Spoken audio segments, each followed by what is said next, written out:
निवास कर रहे थे। एक दिन क्या होता है भैया, देवर्षि नारद जी, राजा उग्रसेन और देवक कंस के दरबार में मथुरा जी पधारे।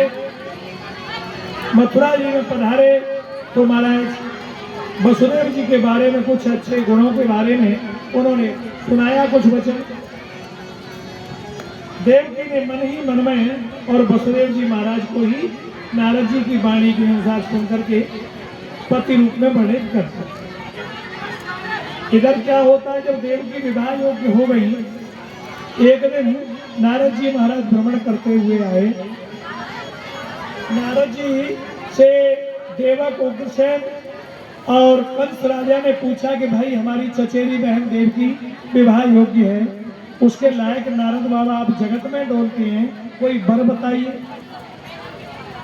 नारद जी ने कहा कि सूरसेन जी महाराज हैं सौरीपुर के राजा बटेश्वर से पास में, यमुना के किनारे सौरीपुर के महाराज हैं राजा सूरसेन, और सूरसेन के पुत्र हैं वसुदेव जी महाराज। वसुदेव जी तुम्हारी बहन देवकी के योग्य वर हैं।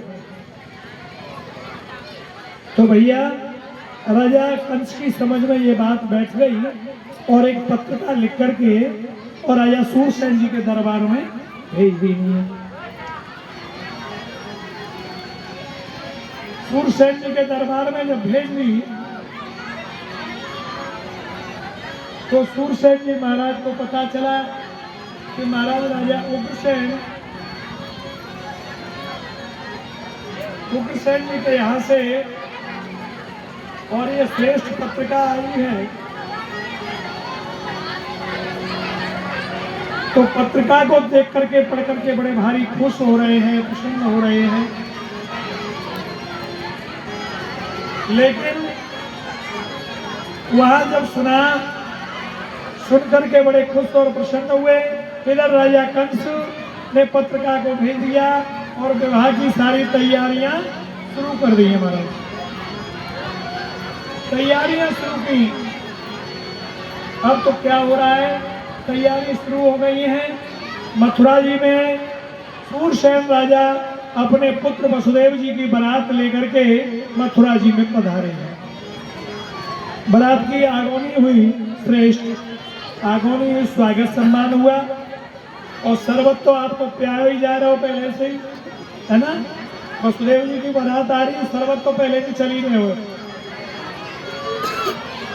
तो भैया खूब स्वागत सम्मान बारात का हुआ और देवकी और वसुदेव जी का बड़े विधि विधान से वहां पर विवाह संस्कार राजा उग्रसेन, देवक और राजा कंस आदि ने मथुरा जी में बड़े विधान से किया।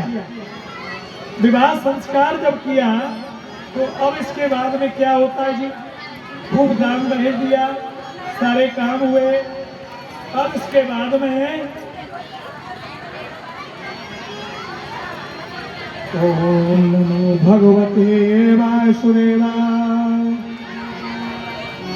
कथितो वंश विस्तारो भवता सोम सूर्यो राज्ञं नो विवंशानां चरितं परमाद्भुतम्। वसुदेव जी महाराज की बारात का आगोनी आदि सभी हुआ, बड़ा सम्मान से विवाह संस्कार बड़े विधि विधान से किया मथुरा जी में। और विदा करने की तैयारी हो रही है, विदा करने की तैयारी हो रही थी। क्या होता भैया, विदा करने की तैयारी किस प्रकार से चल रही है।